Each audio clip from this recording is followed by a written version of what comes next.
Well, good morning. We're going to be in John chapter 11 this morning, talking about Jesus as the resurrection. I actually taught this about 3 months ago, the same passage, because we were talking about the resurrection, and we talked about the resurrection being a person. And I'm going to review that part a little bit. But Andrew had asked me to do these final three I am statements, and he said, which one are you most looking forward to doing? And I actually said this one, even though I've already done it once. You're not going to get a repeat. The thing that I like about this one is there's so much depth here to explore that I was excited to be able to present a little bit more of it. And so this passage has a lot of meaning to me, and I hope to be able to share some of that with you. So if you're there in John 11, I'd like to just read this story, starting in verse 17, and just so that the details are familiar as we think about this. You're familiar with the story, and so maybe as we read through it this time, one of the things that you could do is think about what these characters might be feeling or experiencing at the time that this is happening. For example, where is Mary? Where is Martha? What are they saying? These kinds of things. Okay, so let's start in John chapter 11 in verse 17. On his arrival, Jesus found that Lazarus had already been in the tomb for 4 days. Now Bethany was less than 2 miles from Jerusalem, and many Jews had come to Martha and Mary to comfort them in the loss of their brother. When Martha heard that Jesus was coming, she went out to meet him, but Mary stayed at home. Lord, Martha said to Jesus, if you had been here, my brother would not have died. But I know that even now God will give you whatever you ask. Jesus said to her, your brother will rise again. Martha answered, I know he will rise again in the resurrection at the last day. And Jesus said to her, I am the resurrection and the life. The one who believes in me will live even though they die, and whoever lives by believing in me will never die. Do you believe this? Yes, Lord, she replied. I believe that you are the Messiah, the Son of God, who is to come into the world.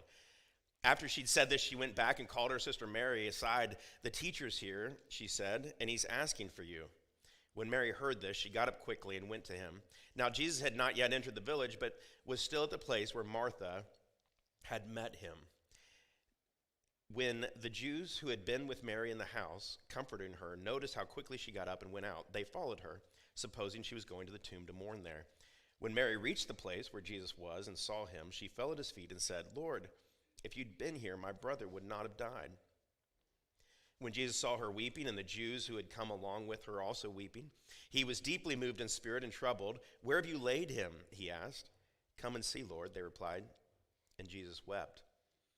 Then the Jews said, see how he loved him? But some of them said, could not he who opened the eyes of the blind man have kept this man from dying? Jesus, once more deeply moved, came to the tomb. It was a cave with a stone laid across the entrance. Take away the stone, he said. But Lord, said Martha, the sister of the dead man, by this time there's a bad odor, for he has been there for 4 days. Then Jesus said, did I not tell you that if you believe, you will see the glory of God? So they took away the stone. Then Jesus looked up and said, Father, I thank you that you have heard me. I knew that you always hear me, but I said this for the benefit of the people standing here, that they may believe that you've sent me.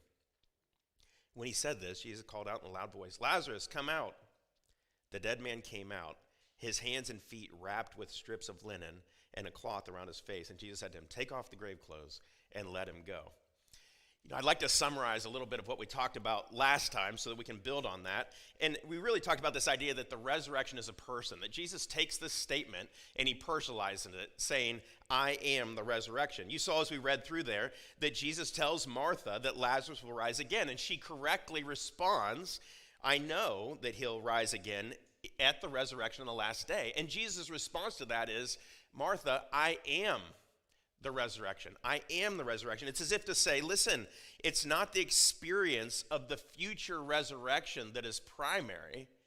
It's knowing the one who is resurrection that's primary, right? So the question is, where is your hope?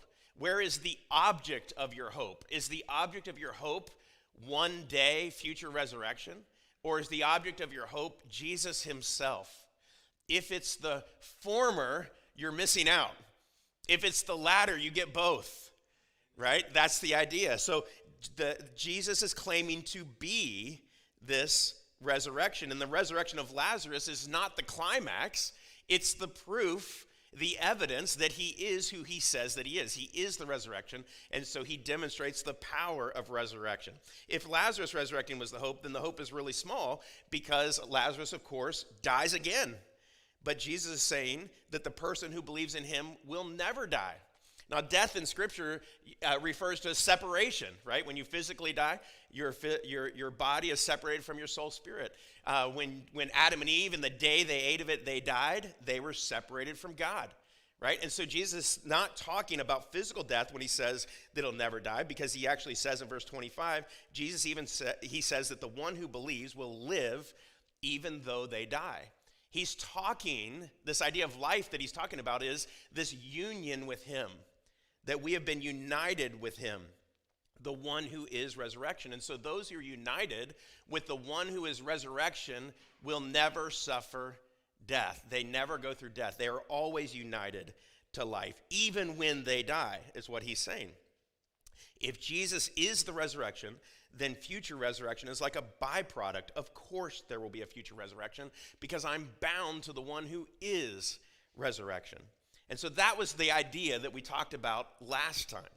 But our focus in this series is the I am statements. And Andrew's given an introduction to this. The I am statements, there are 7 of them. We've covered 4. And each one of these statements starts with this phrase, I am, in the emphatic form in the original language. And this is a callback to deity. But then there are 7 of these that have a predicate. They have something that comes after them, like I am the light of the world. I am the good shepherd. I am the door. Today it's I am the resurrection, okay? And each one of these things is like a double whammy, because not only does it have the emphatic I am, but it also has this object over here, like the light or the shepherd or the resurrection, that also refers back to something about deity in the Old Testament. So, for example, last week we talked about I am the good shepherd.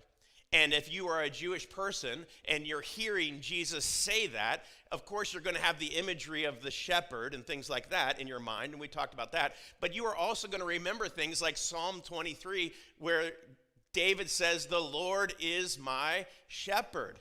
And so here Jesus is coming along, and he says, I am the good shepherd.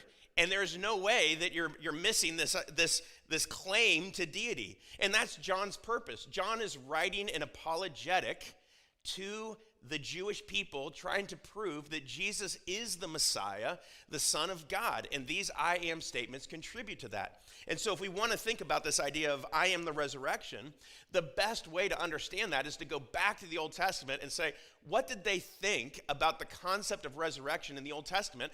That's going to then inform what Jesus is saying when he says, I am the resurrection, right? So you have to ask yourself, did they have the hope of a resurrection in the Old Testament? Did they think about things like that? And there's not a lot on it, but there is some. For example, in Daniel 12:2, it says, and many of those who sleep in the dust of the earth shall awake, some to everlasting life, and some to shame and everlasting contempt. So there Daniel seems to say, look, there's going to be 2 different groups of people. Some are going to have everlasting life, some are going to have everlasting contempt. There's a resurrection coming. In Isaiah 26:19, it says, your dead shall live, their bodies shall rise. You who dwell in the dust, awake and sing for joy, for your dew is a dew of light. The earth will give birth to the dead. So there you got a claim to bodily resurrection. Their bodies are actually going to rise. This was a thought in the Old Testament. Psalm 71:20, the psalmist says, you who have made me see many troubles and calamities will revive me again. From the depths of the earth you will bring me up. So again, there's that hope of resurrection. So they thought about things like this. And Jesus, when he says, I am the resurrection, he's saying, I am the fulfillment of that hope. That resurrection that you were looking forward to, I am the fulfillment of that hope. And so it's a very clear claim to deity. But there's something more in the Old Testament that is like a slam dunk case that Jesus is God when he says that he is the resurrection. And it's this. Have you ever thought how many people were resurrected in the Old Testament? Can you think of anybody in your mind? You got any names coming to mind of who was resurrected in the Old Testament? Maybe there were lots. Maybe there weren't any. Well, the fact is there were three resurrections in the Old Testament. And would you believe that all three of them happen basically in the same time span? All three happen under the two most famous prophets in the narrative section of Scripture. All three happen under the ministries of Elijah and Elisha. Now, what stands out about this, as you stop and think about it, there's only three resurrections in the Old Testament, and they happen in the northern kingdom.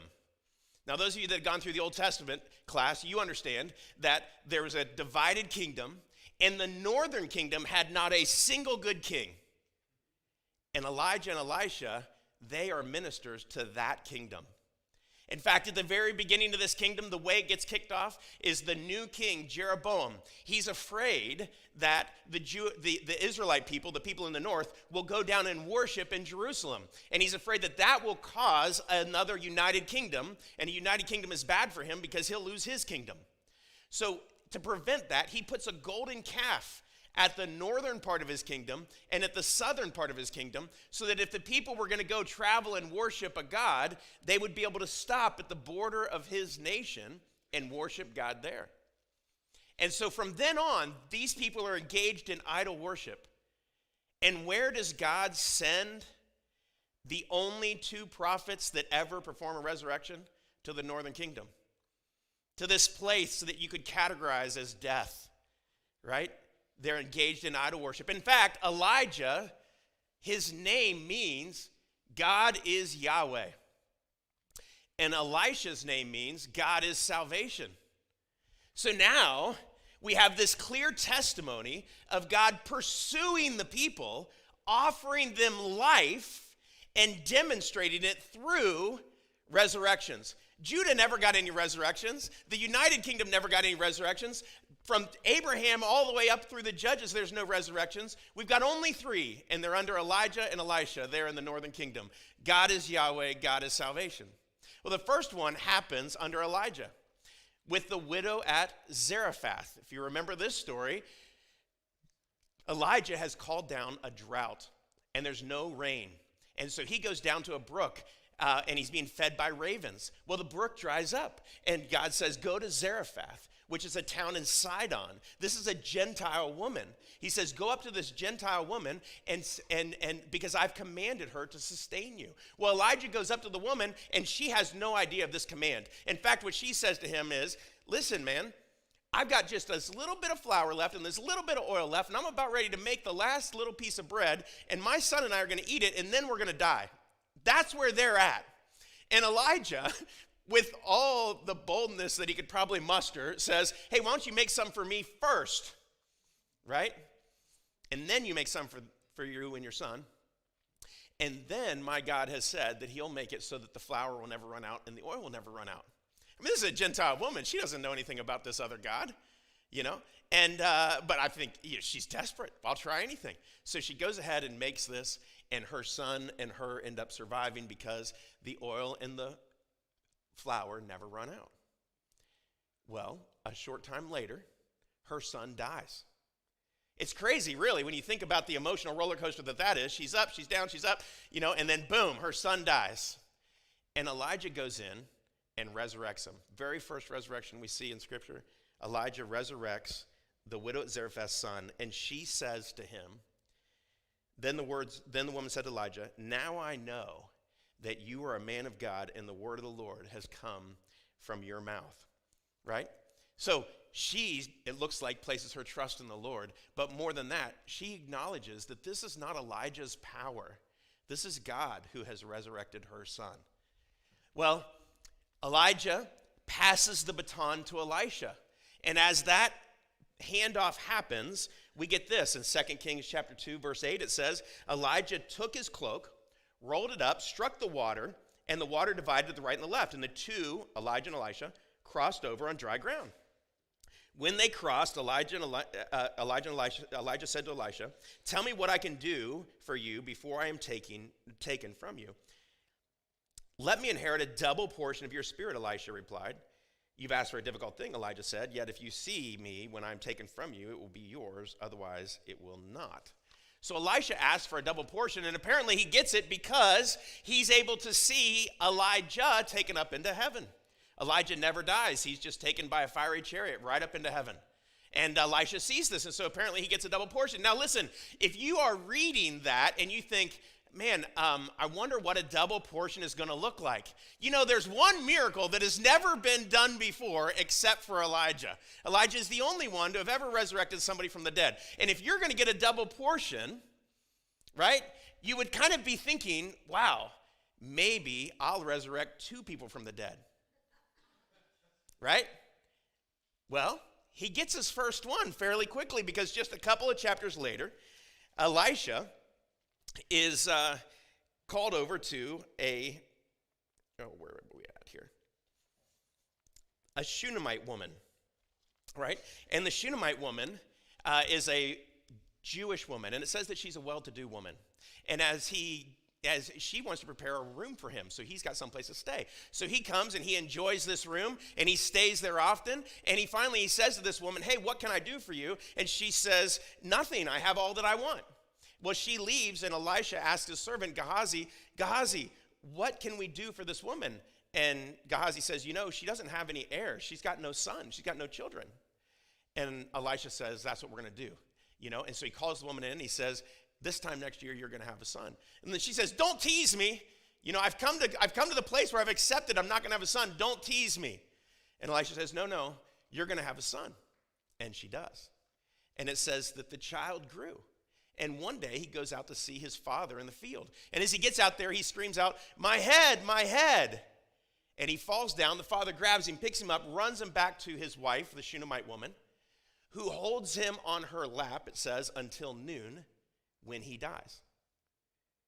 What a heartbreak, She didn't even want to be teased like this, and now her son's dead. She puts her son upstairs in the bedroom, and she runs out to find Elisha. She runs straight to Elisha, and she says, I told you about this. I didn't want to be tricked. And Elisha goes back, and he raises this child to life. Now, the score is Elijah 1, Elisha 1, right? It's a tie game. And unfortunately, in 2 Corinthians 13:20, the first words there are, Elisha died and was buried. Like, what? Where's the second one? Except for the verse continues. Elisha died and was buried. Now, Moabite raiders used to enter the country every spring. Once, while some Israelites were burying a man, suddenly they saw a band of raiders. So they threw the man's body into Elisha's tomb. When the body touched Elisha's bones, the man came to life and stood on his feet. So Elisha, he now gets 2. Elijah 1, Elisha 2, he gets the double blessing. It's by the skin of his teeth. I don't know if you can even count that, but it is a second resurrection. And that's it. Those are the 3 resurrections in the Old Testament, the only ones that we see, right? Now we come to the New Testament. How does Jesus do? How does Jesus stack up against what we've seen in the Old Testament? Well, Jesus gets his first resurrection in Luke 7 with the widow at Nain. He comes into a town, and as he's coming into Nain, he sees this funeral procession, and he realizes this is a widow woman and her only son. She's going to bury her only son. And he walks up to the bier, he puts his hands on it, and he raises this boy from the dead and restores him to his mother. That's Elijah 1, Elisha 2, Jesus 1. Next chapter, Luke chapter 8. There's a synagogue ruler named Jairus. Jairus' daughter is sick, and he's like, I got to go find Jesus. So he goes and he finds Jesus. He says, teacher, would you come? I know that you can heal my daughter. Jesus says, sure, I'll go. And they start to move, but the crowd is so thick. And this is that story where Jesus is walking, and suddenly he feels the strength go out of him. And he says, who touched me? And the disciples are like, what are you talking about? Who touched you? There's people all around you, but it's that story. And in that moment, there's all of this distraction. And somebody comes from Jairus' house, and he says, Jairus, your daughter has died. Leave the teacher alone. You don't need to be bothering him anymore. It's too late. She's dead. And Jesus looks at Jairus and says, no, we're going to go see your daughter. And they go, And he comes in and he says, no, she's just sleeping. Everybody laughs at him. And he resurrects Jairus' daughter from the dead. Now it's 1 to 2 to 2. And then we come to this story of Lazarus. And this is his third resurrection. And it's at his third resurrection that he decides to reveal the truth that he is the resurrection. Jesus 3, right? That demonstrates the superiority of Christ, the superiority of Jesus. He matches all of the miracles in the Old Testament as far as the resurrection is concerned, and he adds to what Elisha had done. The guy who had gotten the double blessing, Jesus does more. But wait, there's even more than that. Do you remember when Elisha died, he then resurrects his second person after that? Well, we get this in Matthew chapter 27.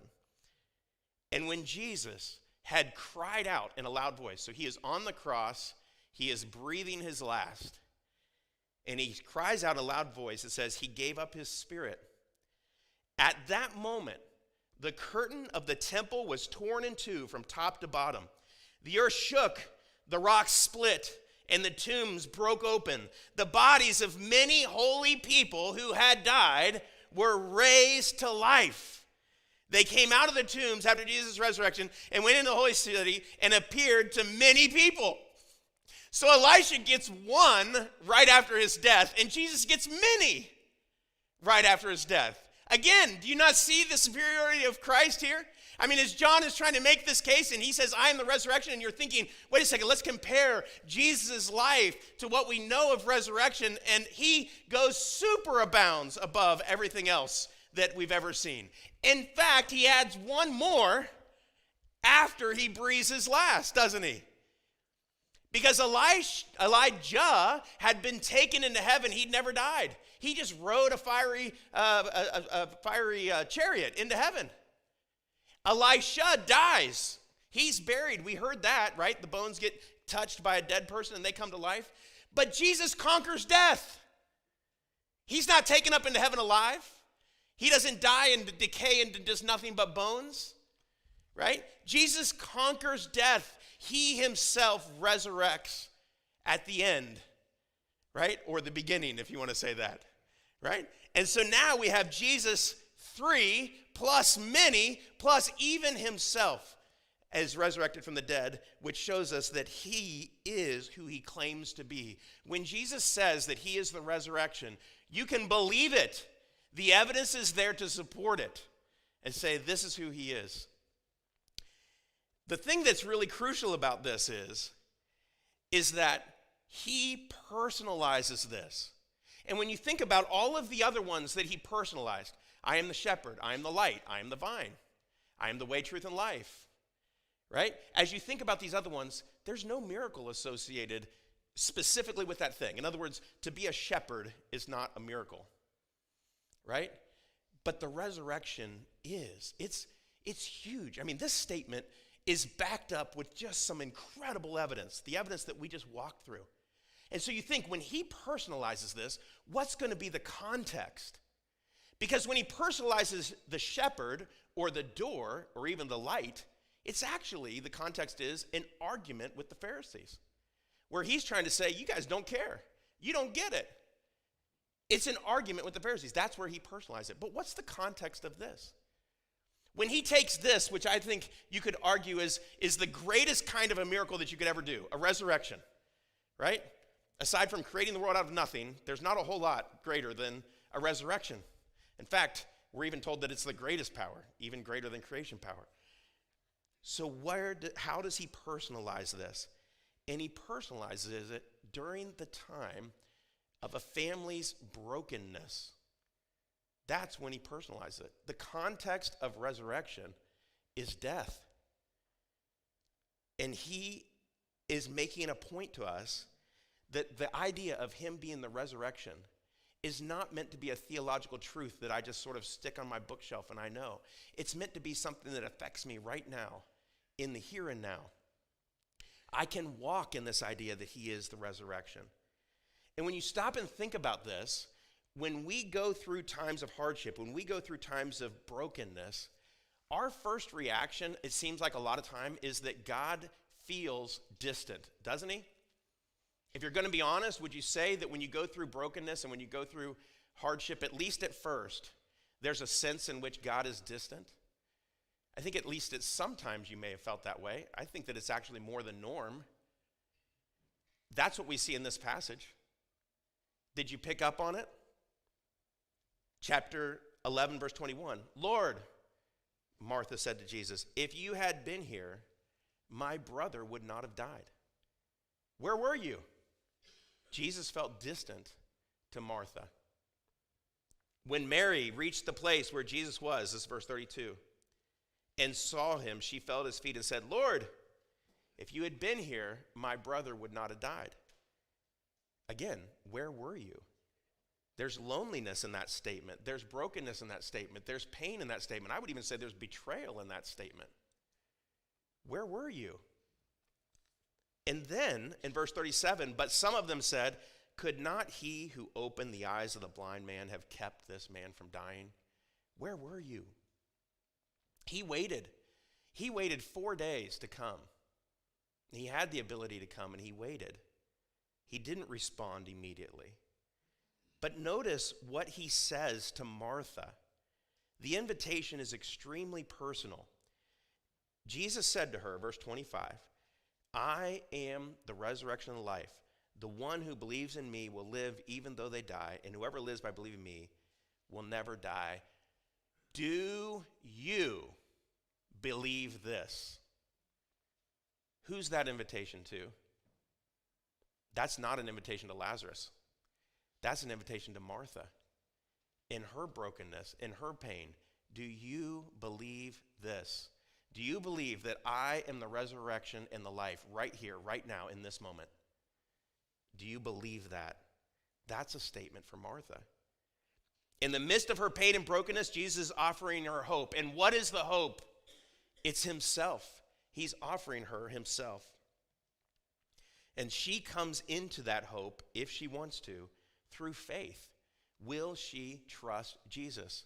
Because everything about this situation screams that he's not present. He didn't show up. Everything about it screams that way. But will she trust Jesus? Will she believe that he is the resurrection in this moment? Now you might ask yourself, what would it look like if she did? If she did believe that he was the resurrection, what would it look like? Does it mean that she would trade in her brokenness and her sorrow for trust? Would her brokenness and sorrow be replaced by faith? Is it like that? Are they kind of like puzzle pieces? Take this one out and stick this one in? And Jesus models in this passage that it's not that way at all. In fact, he makes this case because after he has made this statement, he then weeps. Jesus wept. In fact, it looks like he does it twice. Maybe you picked up on this, but in verse 38, as they move towards the tomb, it says, Jesus, once more deeply moved, came to the tomb. Right? You can imagine as he's been weeping with Mary over here and probably with Martha and some of the people who had followed her. He's been weeping. He just loses it emotionally, right? And he gets himself together and he's, let's go. And they go to the tomb. And as he's approaching the tomb, he's thinking about just the loss of his friend and the consequences of sin and the idea of death and all of this sadness and this brokenness. And it just moves him again, right? He doesn't replace his brokenness with trust. And yet he does trust, because did you see what happens towards the end of the passage? He prays a prayer. And he says this, verse 41, Father, I thank you that you have heard me. Did you pick up on the fact that that's past tense? I thank you that you have heard me. He's not yet resurrected Lazarus. It's after this prayer that he'll say, Lazarus, come forth. I thank you that you have heard me. And then he says this, I knew that you always hear me. But I said this for the benefit of the people standing here, that they may believe that you sent me. Do you see what's happening there? He is modeling faith with brokenness at the same time. Not faith replacing brokenness, but faith with brokenness at the same time. This is the one who is the resurrection modeling this. The one who performs the greatest miracles, the one who trumps everything that happened in the Old Testament, that one models this kind of a lifestyle, right? Faith alongside of brokenness and sadness instead of replacing it. He sees himself as standing with the Father. Father, I knew you heard me. I knew you heard me. What would the Father have heard at this point? Really would have just been the cries of his heart, right? It's sort of like, I almost just picture that Jesus has a complete sense that God the Father is right there present with him. He's completely aware of that fact as he moves through the situation. I think he knew it when he wept both times. I think he knows it when he feels the blame for Mary and Martha and maybe even the crowd. He knows that God is present. And I think that then becomes the challenge and the opportunity for us. Are we going to be the kind of people who, in every moment of our lives, even in that time of brokenness, we're going to allow Jesus to be the one who is the resurrection in that moment? We're going to recognize his presence in that moment. In other words, we could take this statement that he says to Martha, and we could apply it to our times of brokenness and our times of sadness. And we could say, Jesus says to us, I am the resurrection and life. Do you believe this? Will you move through this time period of brokenness and resurrection, just not trying to conquer your sadness, but recognizing the intimacy that is there with the one who is resurrection, who has that level of power, that level of ability? Do you recognize his presence there? And not just the fact that he is present, but that he wants to be present. That's the nature of resurrection. Resurrection takes place in the context of death. And he wants to be a part of that with you. In other words, what I'm saying is this. I think this statement, like all the other statements, is a call to intimacy. I am the good shepherd tells you something about Jesus. It tells you that he is a protector, that he cares for the flock, right? That he is there to love them and to guide them and to take care of them, to lead them to good places of pasture and those kinds of things. And I am the resurrection tells us something about Jesus too. It tells us that in our context of death, where we find brokenness and sadness, Jesus is right there in the middle of those things. He is life in those moments. Not the kind of life that needs to trump all of the experience that you're going through, but the kind of life that is with you in that experience. His heart is there with you. He is near to the brokenhearted. I hope that's an encouragement to you as you think about this whole idea of being one who is meant for life, even as we move through these periods of darkness. Let's close in a word of prayer. Father God, we're just so thankful that you have sent your Son and you have revealed yourself as the relentless pursuer, not only throughout the Bible, but also in the act of sending your Son. God, I'm thankful that he has revealed himself to be the resurrection and the life. I know that there's all different kind of stages right now in this room. But as Kevin talked about in the communion meditation, this idea that there's a lot of anxiety in our culture and just a lot of struggle. And I believe that to be true, Lord, and I believe that you are the resurrection in the middle of that we can find hope because we are bound to the one who is life. I pray that knowledge would become more and more meaningful to us, each one of us, each day. In Jesus' name, amen.